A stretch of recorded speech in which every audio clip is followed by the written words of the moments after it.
Some voices whisper warnings, others whisper death. Adil thought he could survive the phone's calls, but what was waiting beneath his bed had already opened its eyes. Adil scrambled back against the wall, chest heaving, eyes wide with terror. Two pale, unblinking eyes had stared at him from beneath the bed. Human eyes, yet not quite human. He grabbed the dangling phone receiver. "Who is under my bed?" he screamed into it. The whisper came, calm, deliberate. "You let it out." Then the line went dead. Adil flung the receiver away. His entire body shook, his mind screaming at him to run. But where could he go?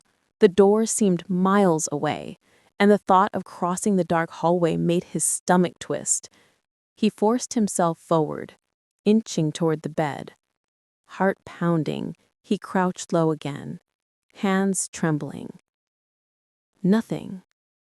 No eyes, no movement, just shadows and dust. Had he imagined it? Sleepless and shaken, Adil didn't sleep that night. He sat in the corner of the room, clutching a kitchen knife, staring at the bed until the first rays of dawn broke through the window. In the morning, he searched under the bed thoroughly. Nothing. He tore the room apart, checked every closet, every corner. The apartment was empty. Still, the feeling lingered. He wasn't alone. By evening, exhaustion dragged at his body, but fear kept him awake. He couldn't leave. The phone wouldn't let him. It was as though invisible chains bound him to the apartment. And deep inside, he knew, if he walked out the door, the phone would still ring, and somehow it would make him answer. Seeking help. Desperate, Adil left the building in daylight and sought out the old woman he'd spoken to earlier. He found her near the courtyard, hanging laundry. "Please," he begged, "tell me everything you know about the man who lived in 3C, the one before me." The woman's hands shook as she clipped a sheet to the line. "I already told you. He was obsessed with that phone. He used to say it connected him to something that listens." Adil's voice cracked. "What happened to him?" She swallowed hard. "One night, he screamed so loud the entire building woke up. When we broke in, he was lying on the floor, eyes wide open, the phone in his hand. He was dead, but his mouth was still moving, whispering, like he was talking to someone we couldn't hear." Her voice lowered to a whisper. "And now, it belongs to you." Adil felt a chill crawl down his spine. "And now," the woman continued, "it belongs to you."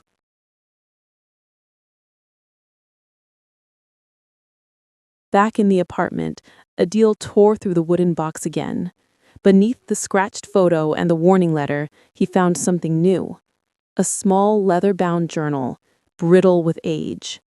He flipped through the pages. The handwriting was frantic, uneven. "The phone won't stop. It calls every night. I can't tell if the voice is warning me or tricking me. It told me to open the door at midnight. Something came in. It watches me from the corners, from under the bed. The only way to survive is to listen, but the more I listen, the more it takes." The final entry chilled Adil to his core. "Tonight is the fourth call. If I answer, I am lost. If I don't, it will come for me anyway." The page ended there.